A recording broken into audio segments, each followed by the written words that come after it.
Good evening, good morning, good night, good second breakfast, whenever you are, wherever you are. My name is Laura González, and I welcome you to Lunatic Mondays on Circa Podcast.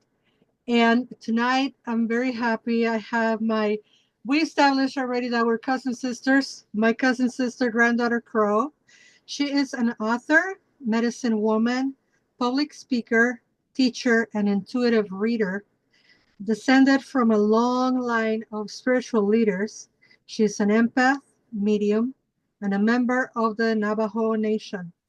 She was voted Women of the Year in 2015 by the National Association of Professional Women, and she is the author of various books, including Believe, Being, and Beyond, which is also the name of her podcast, Journey to the Soul, Wisdom of the Natural World, and of course, the new baby, Shamanism and Shadow, using animal guides to explore and heal your inner self, which is hot off the presses. So, Granddaughter Crow, how are you? Welcome to the show. Oh, thank you, Laura. I always enjoy coming on your show, listening to coffee breaks. Your energy is so real and grounded, yet it is so magical and empowering. I just absolutely love spending time with you. So today I am doing good. As far as being alive during 2025 in the United States as an Indigenous person. Ah, right. So, what I am doing a lot of is lighting a candle and closing my mouth and listening to my ancestors because I'm like, what do we do now? Like, what do we do now? Because I know my ancestors have been through like I like to say, I am living proof as a Navajo woman that the US government that wants to come up and erase a culture or a people cannot do it. Otherwise, I wouldn't be here. So, in that, I am very strong. So, I'm a warrior, but I'm also very gentle. My grandmother called me the warrior of tranquility or the one who wars in a tranquil way. So as if you catch a vibe from me and you're like, oh, I like her voice and oh, she's so calming. No, I am a warrior too, and I am going to fight for the people. Absolutely. And I mean, you're preaching to the choir here because, bad choice of words, by the way. But it's the absolute truth, right? We as Mexican people, as indigenous people, we are the largest indigenous group in North America, and we are the least recognized as indigenous.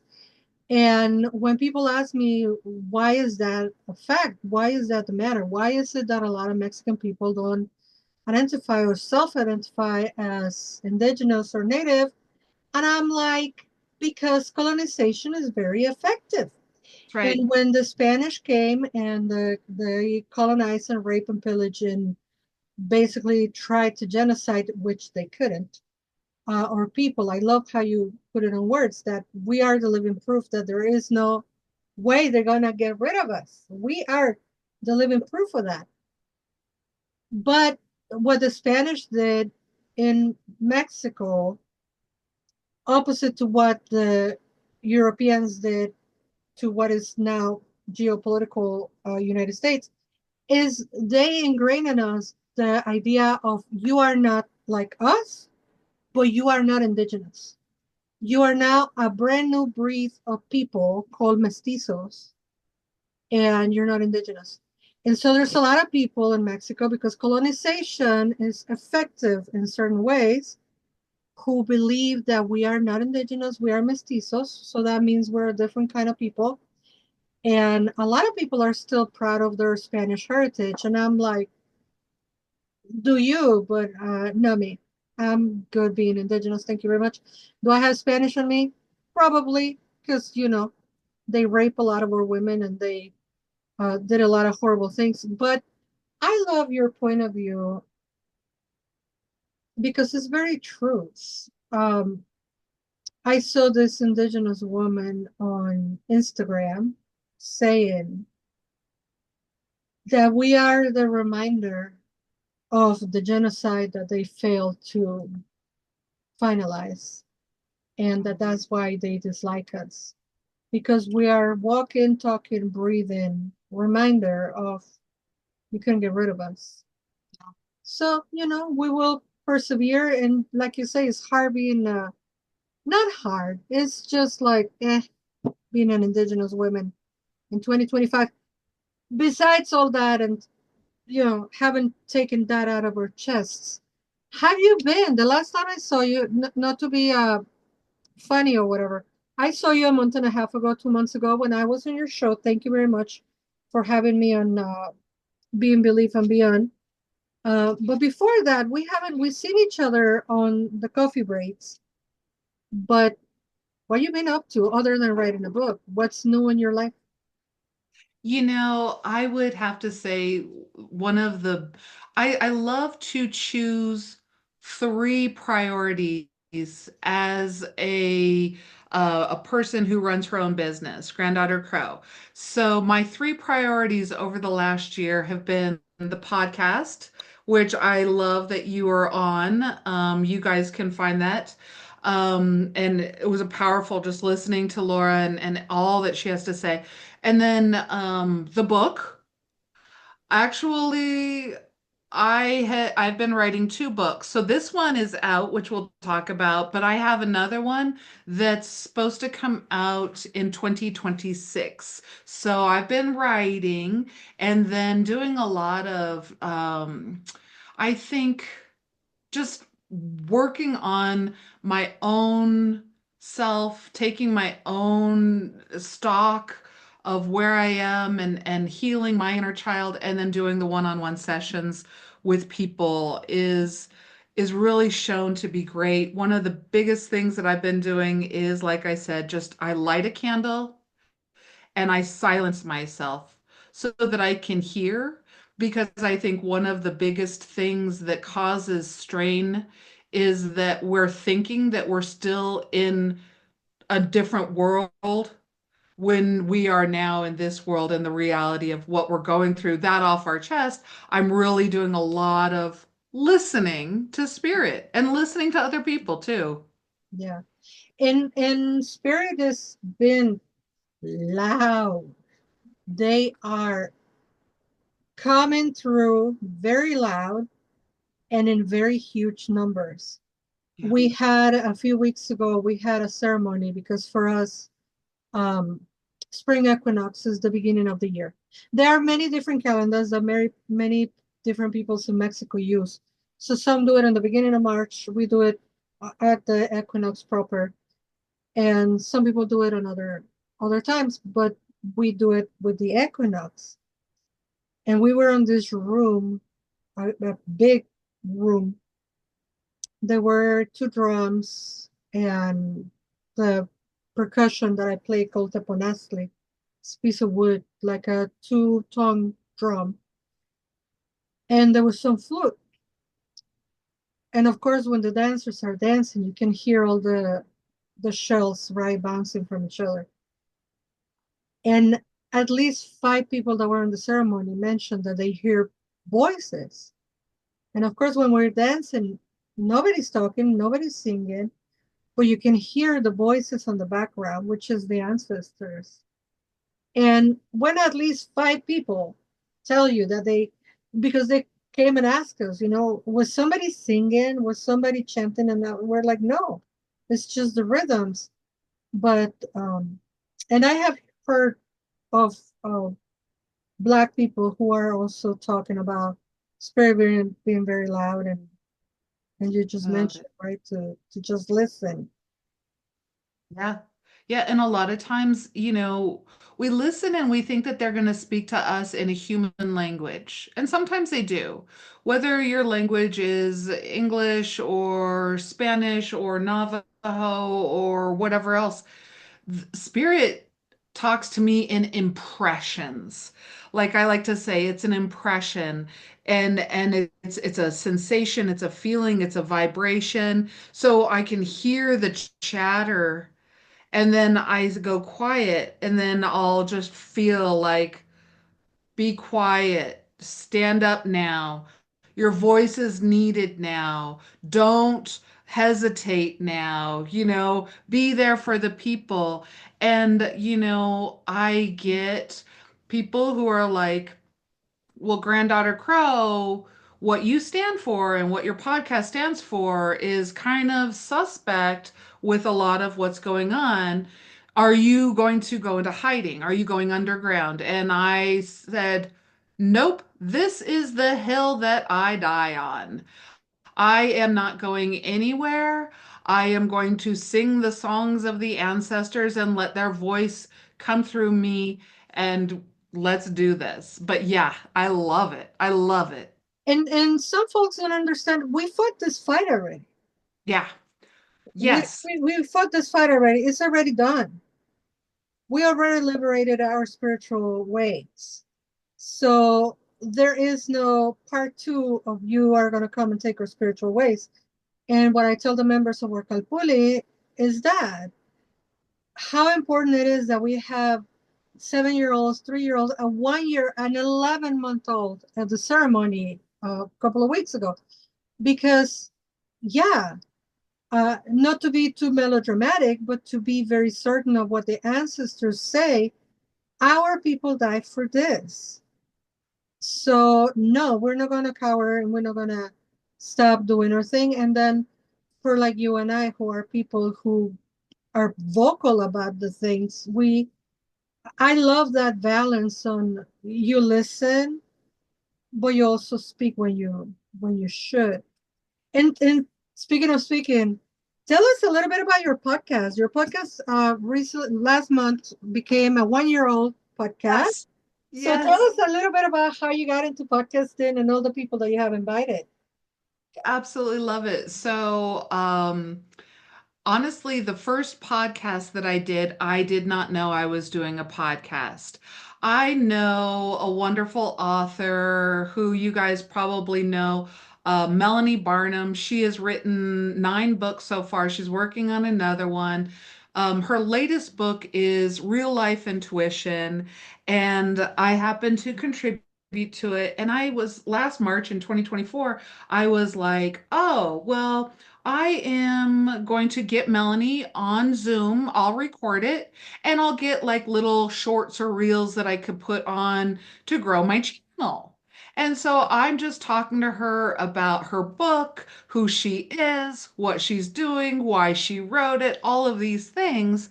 And in the middle of that, she goes, oh, well, this is the fourth podcast that I've been on in the last couple days.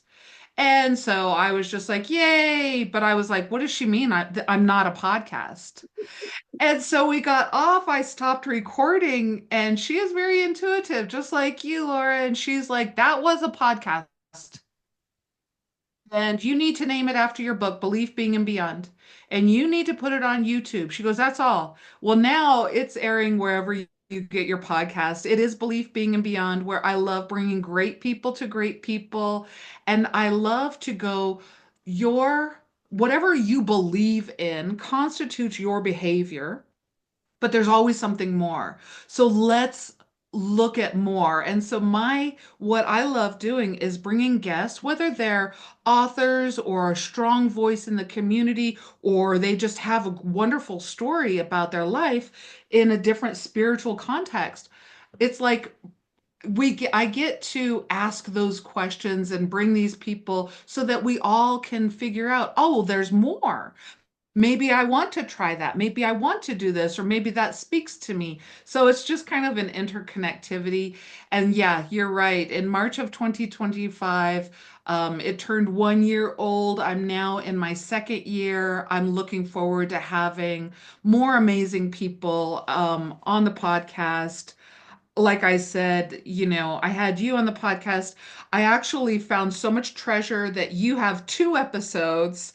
One is about, really kind of speaking to the soul of the people at this point in history. It was so important and so sacred. And then the second one was like teaching us about all of these other things. And I was like, oh, this is gold, jewels. And so it's funny because just like you just said, you listen and then you speak. The podcast has really been a great opportunity for me to do both because a lot of times I am a public speaker and I'm an author. So I'm like, blah, blah, blah, blah, blah. But I am learning more and more about the art of listening and how beautiful it is, not just listening to spirit, listening to the natural world, listening to my own spirit, and listening to my cousin sister. And one of the things, when people ask me, uh, why do you like doing podcasts? And people know I'm super busy and they're like, oh, well, how do you find the time to do podcasts? And I'm like, I will die with a microphone in my hand. I will die talking to people and doing the podcast. Uh, and the funny thing for me, it all started um, same as a, coincidence. Somebody asked me to go talk to them. And then next thing you know, I'm podcasting. First, I was a guest a couple of ones, and then I was a contributor to one in Spanish, and then I just started doing my bilingual, and then I just moved to just English. So it was an absolute crossover for me. Um, and it's funny because people in the Spanish speaking community know me much, much better because of the podcast than the people in the Anglo pagan community. But I digress. So when people ask me, why you do it, and I'm like, you don't understand that I am a hearing learner. So when I have an author whose book I just read, but I get the chance to interview them, to get them to talk about their book, it's like I'm having a private class with the author. They are teaching me privately, and I get to share it with everybody. So it's a very selfish principle for me to listen to the authors talk about their expertise, talk about the topic of their books.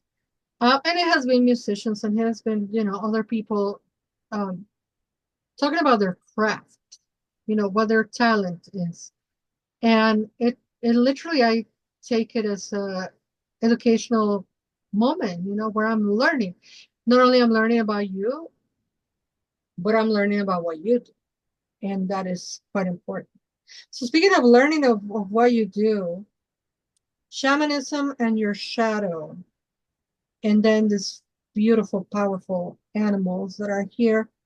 Um, in case you don't know what we're talking about, please come out from under the rock that you're existing. Shamanism and Your Shadow is her new book, using animal guides to explore and heal your inner soul. Your copy is not going to have this line. This is the line that comes out when Llewellyn does the solid that they send us, the courtesy copies. What inspired this book? That sounds kind of Oh, a silly question, but no, it's a good question. I mean, honestly, now that I look back, I'm like, wow, this was perfect timing.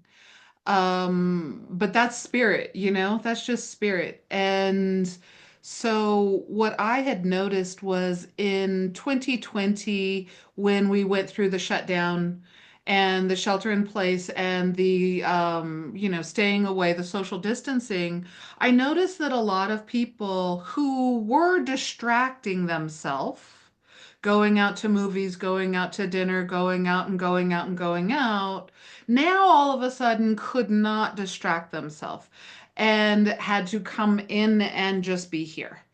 And there's a lot going on inside of a human being if you haven't visited that territory for a while. And so I'm like, I talked to some people and they're just like, well, I didn't realize that I wasn't happy here until I slowed down. I didn't realize this until I slowed down. And so I'm like, okay, I gotta, me, my husband, he's like, okay, you're such a sweetheart, Granddaughter Crow. Everybody, sees you as, oh, she talks to us about the wisdom of the natural world and all of these things. Let's show them a little bit more depth of who you are. And let's give them a shadow book. And I was like, okay.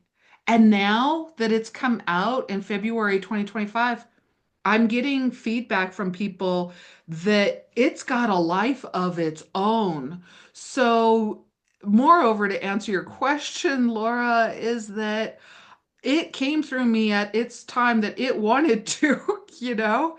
Yeah, And I see it on one hand, but on the other hand, I'm like, these lovely animals and the shamanism and all of that that came through, each of them have a life of their own, and they are talking to people wherever that person is, and it's profound. absolutely. Absolutely. And something I've been saying, and I keep thinking we need to bring the conversation towards not political. We're indigenous women in 2025 in the United States. There is not our way, we cannot wink. You and I can wink without it being political. With that Right, said, right. learn children. Um, the fact that you were guided for it to come out on February of 2025 is like medicine. We need medicine. We need the medicine and we need it now. So it's absolutely moved by spirit, by the creator. Um, and there is a similar concept that we call Ipalnemoa, the force that creates everything. Ipalnemoa. It's a Ipalnemoa.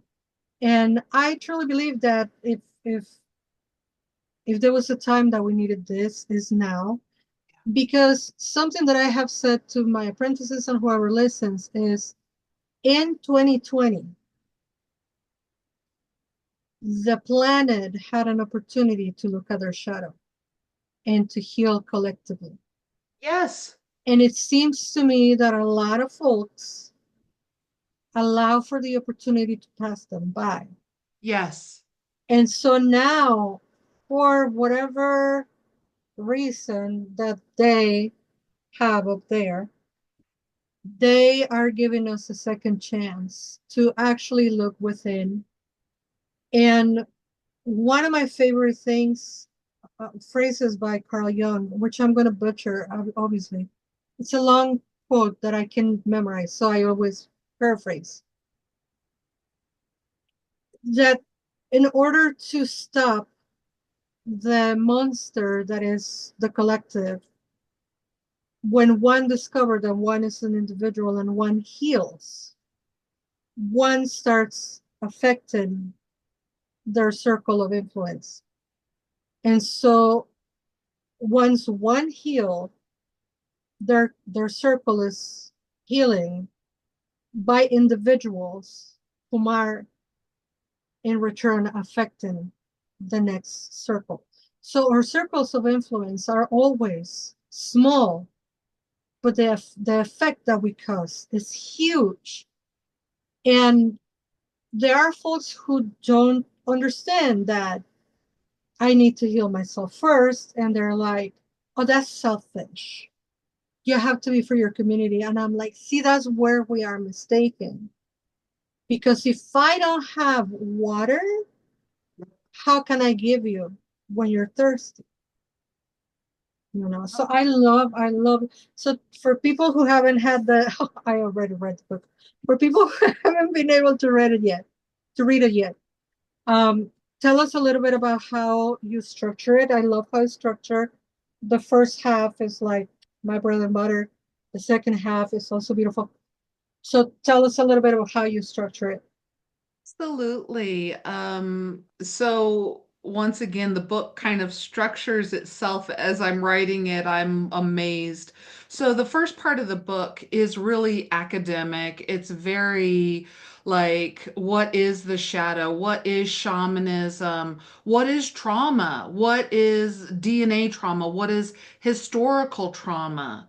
And where does the shadow come from? It does a lot of that, thinking. And then the second part of the book is where you get to actually do the work after you have the foundation. And this part of doing the work, which I love, literally has a chapter with an animal spirit shaman guide to lead you through that step of the process. So we've got a raven that you work with, and it starts out with a wonderful meditation. You get to meet the raven and listen to the raven, right? Allow the raven to speak to you. And at that point, you are recognizing, no, you're approaching your shadow, because it's spooky. You're just like, well, I've never seen you before, shadow, because you're in the dark, you're in the shadow. So you approach it, and then the snake comes in the next chapter and helps you to recognize it, because sometimes we don't fully recognize it because it's again in the hidden self. And so then when you get to recognize it, then the next is the blessed owl. And the owl helps you to understand it, which is so key because a lot of times we will move our shadow or hidden self away because we don't truly understand where it came from and what it's trying to do. But if you take time to understand where it came from, what it's truly trying to do, then more healing begins. And then in the final chapter in part two, you have the wolf, the sacred wolf, our teacher, who shows us what it is like to accept each other, ourself in our totality, in both our light as well as our shadow side. So yeah, it kind of arranged itself in a very beautiful way. And that's it in a nutshell. But yeah, it's amazing. It's fun. But don't you think I'm going to let you go without talking about the nitty-gritty of the book? Because one of the main things that I really like is how you explain what a shaman is, what being a shaman means to you, and who can call themselves a shaman or couldn't or shouldn't.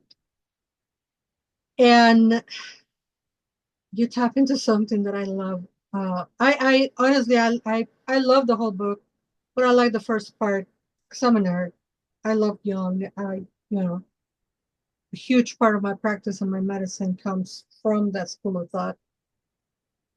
So remind us a little bit of what is a shaman? Do I need to be a shaman to read this book? Like, what's going on? I love it. I love it. Such a wonderful conversation. So, no, you do not need to be a shaman to read and do the exercises in this book. In fact, the book is able where you can be a Reiki practitioner, you could be a non-spiritual person who runs a clinic and likes animals, you can be any of those. This complements it. It's not going to try to force you into seeing the worldview that a shaman does. But the beautiful thing is that a shaman works with the natural world. And working with the shadow through, like you were talking about, Carl Jung and the Jungian, I too also just love Carl Jung and everything. And it's a lot for me too. I follow that path in a lot of ways. But what happens is that it becomes so taboo and we get scared that it's something unnatural. It is the darkness within me that I don't want anybody to see, I don't want to face.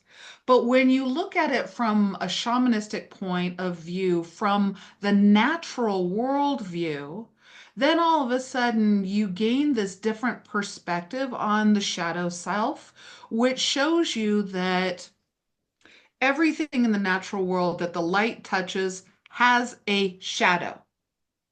The scariest thing that I have confronted in my life is a person who thinks that they don't have a chateau. They think that their stuff doesn't stink, that they don't have a shadow.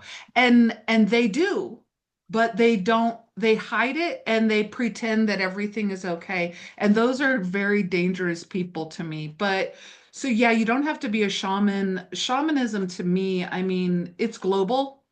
It is a global term. So, I happen to be a little traditional shaman from the Navajo Nation, also what I would consider neo shaman, meaning that I am creating the silhouette of what a Navajo medicine person female looks like in 2025. So I have to grab, oh, let's look at the chakras, let's look at the stones, let's look at astrology, things that aren't necessarily Navajo tradition, and kind of move into it. But as far as shamanism goes, it's kind of funny because I could talk to you forever about this, but I would say that if you're called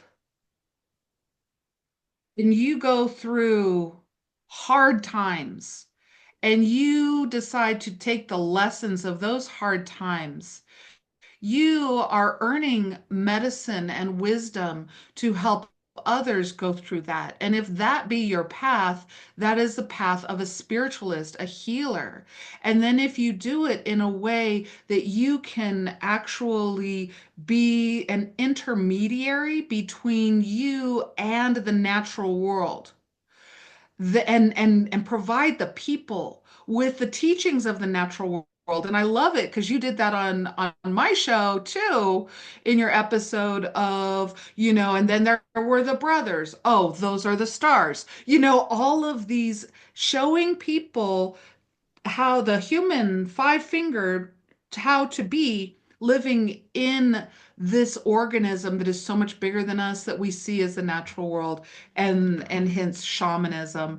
There are a lot of people who take classes and to become a shaman, that's fine, but at the end of the day, are you learning, is your spirit communing and connecting beyond words, beyond a certificate, beyond reading Wikipedia, and you are actually gaining insight into the subtle bodies and being able to understand, then that you are learning lessons from spirit, how to walk that path. For me, um, people say, Granddaughter Crow, are you a shaman? And I say, until they stop calling me that, I guess I am, which means I didn't give myself that label. I just walked around doing what Granddaughter Crow does. And they started telling me, oh, well, you're a shaman. You're a shaman. And I was like, okay. And when I stop doing that and being true to that nature, they will no longer call me shaman. So I kind of say that it's not a certificate, it's not a class that you took, it's not a decision up here. It is something that you do and live beyond words. And if you are doing it in a way that the community recognizes you, more power to you. Keep doing it that way. Absolutely. And I love that you tap in that aspect of I will be until I no longer being called that, which is exactly what happened with me when people started calling me witch. In Spanish, in Mexico, back in Mexico when I was 14, 15, 16 years old, and people started calling me witch, not some in a derogatory way, and some in a scare way, and some in a respectful way, like understanding and recognizing the medicine that one carries. We have a word in our tradition, it's called tisit, and I have heard people call me that now, and I'm like, I'm honored because it's the medicine people, it's the people that carry the medicine. Um, in Spanish, for some reason, people say curandera or healer, which Hey, is not the traditional Nahuatl way, is okay. tisit. PC. So tisit, and same. When I will stop being a tisit, when people stop calling me one, which is a parallel type of information. But what I love about the book, and because you tap into ethics, you tap into healthy boundaries, you tap into energy exchange. Um, and I think those are all very important things to talk about because if the community is giving you this name recognition space label, if you will, Yes. it's not just for you Right. to put the label on. It's a working title. Yes. It is a working title. Yes. And as such, if I am the butcher, I get paid to provide you food. If I am the farmer, I get paid to provide you vegetables. If I'm the shaman or the tisit, I'm providing you with healing. So there has to be an Change. energy exchange. But as a butcher, as a farmer, as a shaman, as a tisit, I'm doing the work, Yep. which is what you just said. Yep. Don't leave it on you just get the diploma hanging on the wall. And that and one of my biggest pet peeves, because of course I'm going to talk about my pet peeves, is when people do offer this like come to our workshop on the shadow, hour and a half workshop in which you will know your shadow self and heal it. And I'm like, hour and a half, you tap into what the concept of shadow is. There is Right. no way in hell you Right. get to know your shadow and you heal it because you don't need to heal your shadow. Your shadow Thank is not you. sick, That's right. That's right. you That's know. right. And so people who utilize terminology that they probably don't understand fully to sell ish that they shouldn't be selling, like the cacao ceremonies. Don't get me started on cacao ceremonies. Um, and and some things because we're indigenous in 2025, some things that are a little hairy and a lot of people don't want to touch them. Sure. And you said, hold my beer, because you write a whole big old 3-page part when you talk about the totem animals, spirit animals. I admire you for following what ancestors say that you should speak when you should, because you spoke on this one and then some. Tell us about that little part of the book. So basically, where I think that we're at, Laura, is when we're talking about appropriation and appreciation of the spirit guides and the animal totems and what you use. Yeah, I caught you. Hold my beer, Laura. Hold my beer. So the interesting thing is, we are living, like you said, in this. Some things are very touchy. We need to start having some dialogue, some conversations, um, with respect and open minds. And anyway, so there are some. I get some as an author, as an indigenous woman, Navajo. And people will come to me and say, what is my spirit animal? Maybe they're a white woman, right? What's my spirit animal? Or a white man? What's my spirit animal? And then somebody else is like, oh, you can't ask her that. That's appropriation. Oh, you can't say spirit animal. No, you can. You can't say totem. Wait. No, you can't say totem because, and then it goes down this road. And I'm just like, well, I've never heard this conversation before. Let me listen to this because this is all new to me. Because then they're just like, no, you don't understand. Saying a spirit animal is is appropriation because only indigenous people can have that. And that hurt my soul on so many levels because my dad was also called an animal, but not in this holy way. He was called savage. He was told that he is less than. So, in a Christianized thinking, the animals, the humans reign over the animals, and that's exactly what they do to indigenous people from that intelligence or that lack of intelligence or ideology. And so it's kind of like, so to me, I go deeper and I'm like, well, actually, what you're saying is if you say that having a spirit animal is only for indigenous people, and you come back to me and you tell me about how we are connected to the animals, I'm going to remind you that there was a time in history that you literally treated us less than, beat us, didn't think that we had souls, and da da da da da, tried to erase our culture. And then I kind of go a little bit deeper and I just kind of say, if you truly look at it, every place on the face of this earth has animals. Every creed, Christianity, whatever, all of them, religions, um, sports teams, countries, the financial market all refer to animals. So I kind of go back to, let's see here, if you can reflect and you reflect or emulate a certain animal, which I emulate the crow and the raven, and that is my name and that is what it is. But I also kind of get into read the room, people, read the room. Don't say things because, oh, you read Granddaughter Crow's book and now you've got something sassy to say at the next coven. Don't do that. Don't do that.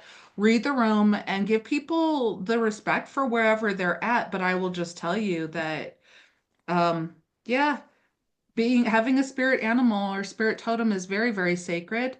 I believe that any race, creed, or color could have it if they respect the animal and don't see it as less than or savage. So Yeah. I hope I hit the points. If not, please remind me of what else I No, said. 'Cause absolutely. And the thing is, and again, cannot not be political. When right, our people, as close as your father, so we're talking just the next door generation, that's right. one back, That's right. was mistreated, called a savage, la la la, in your people, that happened then. For brown people, it happened last month when a bunch of migrants were sent out of the country and treated worse than animals. So we continuously see this, right? And just to kind of put a bow on that, it it blows my mind how some folks benefit from certain traditions having been banned or restricted when your father was growing up, etc. But now they want access to it, and they want that access immediately. Yeah. And I have said this to people a bunch of times when they come speaking Spanish to me, like, please don't. Because unless you're Mexican from Mexico, indigenous like I, yeah, we carry the colonizer's language, but don't you don't get access to it when for 30 years all I have heard is speak English. This is America, right? Right. And one thing, and I Yeah. will always and forever quote Maria from her message. During the calabash. Yeah, I have her book right here. One second. I Conjuring have the Calabash. And she said on this very book, approach this knowledge like you would enter your grandmother's house. yes. And I think I mean I love the book, period. But that quote is sear on my head because it's like, yeah, we get accused for gatekeeping. Right. I mean, wouldn't you? Wouldn't you Right. gatekeep if your people were called a savage? I think you would. Right. But that said, you are not gatekeeping. You are giving people a map Yep. throughout the whole book. Throughout the whole book, it's a map on how you can approach this, you can learn this, but have respect for nature. Yes. And the worst sin that humans have committed is believing that we are not part of nature. Yes. When we are, we Yes. depend on those Yes. plants. We depend. We couldn't exist if there was no nature. So yeah, you're absolutely right. There are animals in every culture. Our people have animals, absolutely. The snake, what being one of the most sacred ones, right? Quetzalcoatl, the snake, the feathery snake. Um, we have the wolf, we have the raven, we have the tecolote, the owl. They are because animals are everywhere, Yes. and every single animal, whether you live with them or farm them in certain way, or if you exist with them, right? I just lost my doggy and I miss him every freaking day. To understand that they are part of our life and that we Yes. are part of their life. That's right. So like just approach it with respect, like you would, like my Maria says, like you will enter your grandmother's house. I love This that. is that. And I love that, going back absolutely to how beautiful the book is, because she put there on the books, folks, on the book, she put meditation, she put some like journeying, and you remind people they don't have to do it all at once. They can come, go. You actually direct people to actually pace themselves. Why is that so important? Well, the beauty around that is when you this book is a companion to you, and it holds companions for you to do this inner work. However, it is your work. It is not this book's work. It is not Granddaughter Crow's work. It's not the work of the Raven or any of these. It is a personalized journey for people. And so I will not teach a class or write a book or do anything unless I live it. And so I have been doing shadow work for the last 2 years, at least, just because of this book. And I continue to do it because there's always something more. And the quieter that you get, the more that you can hear. And each layer, it'll be like an onion or a lotus. Each time it will say something more if the reader is ready to hear it. And so it's kind of like I have a lady who told me she's going to be doing one she read the first part and then she's going to do work with the raven for 1 month, work with the snake for 1 month. And then I have another lady who's like, okay, I read the book. I think I'm friends with my shadow now, and I'll read it again. And so it's really like, I guess to answer your question, do it at your own time because it is your own work.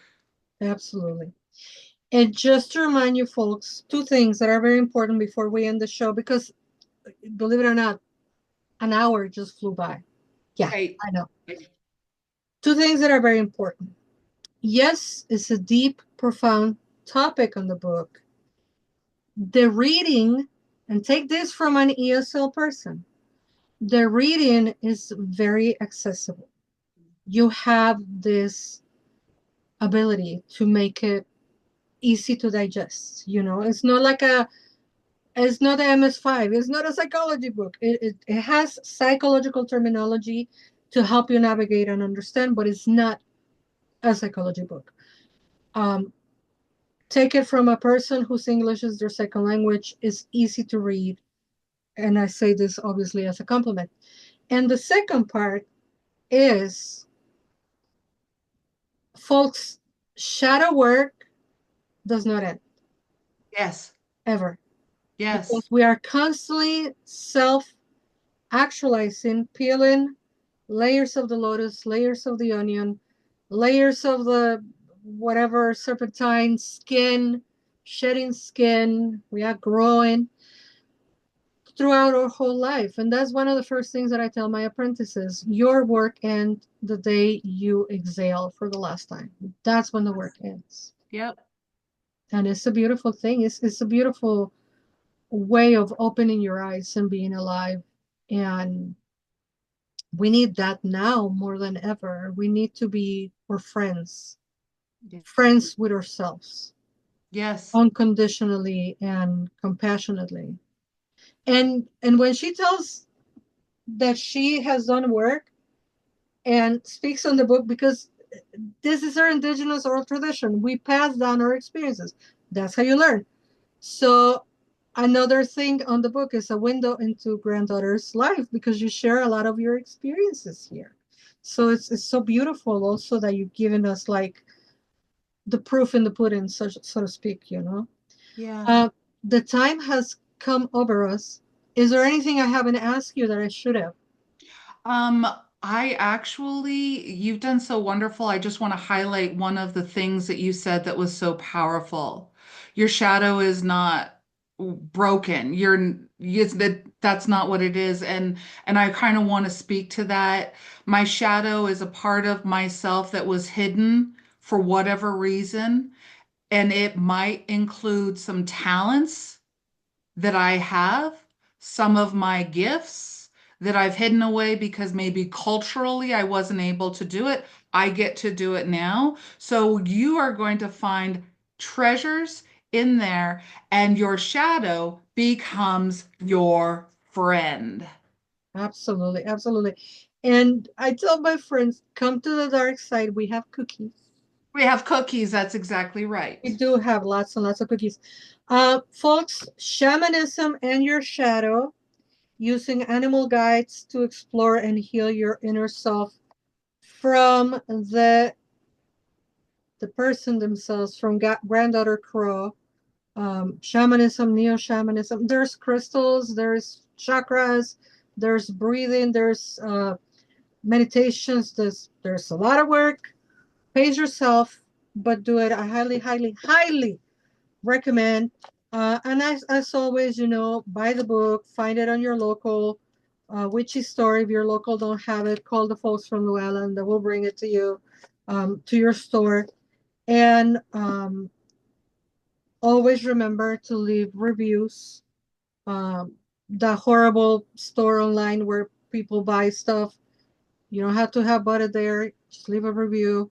Don't write an essay. Just tell people, I got the book. It's great. Goodreads. Go give a review as well. And support the work. Let me emphasize. Support the work of brown and black, indigenous women and people of color. Support the work of Granddaughter Crow. Support the work of Laura González. And all I have left is just to remind people, obviously, to keep listening to Circle Podcasts. We are on Spreaker, we are on Spotify, we are on TuneIn, iTunes, Apple, whatever it's called now, and a whole bunch of houses where you can get your podcasts. And to remind you that Circle Podcast has a bunch of shows. We have Circle Talk, we have Circle of Nature, we have Songs of the Pagan Tribe, we have Paganos del Mundo, we have a brand new uh, Pagan Spirit Voices, and we have, of course, Lunatic Mondays. And what you can do on Spotify, just click Lunatic Mondays, and every single show from 2019 will be there. And why am I telling you this? Because we moved from Blog Talk Radio to Spreaker. Some links might not be working. So just go to Spotify, Lunatic Mondays. All the shows are going to be there. Same for all of the other shows on the station. My dear cousin sister, I love you. I Love love you. having you on the show. This has been fun because first I was your guest, now you're my guest. I'm asking you now to send me the book in 2026 so you can come back to the show and talk about the new book. And Tlaskamati, thank you for being here. Uh, I'll leave you the microphone so you can say goodnight to your audience. Love it. Well, you know what Laura taught me? That you end a good show by saying, "You are loved. You are loved. You are loved." Thank you, everybody. My name is Laura González. Please remember to support our work.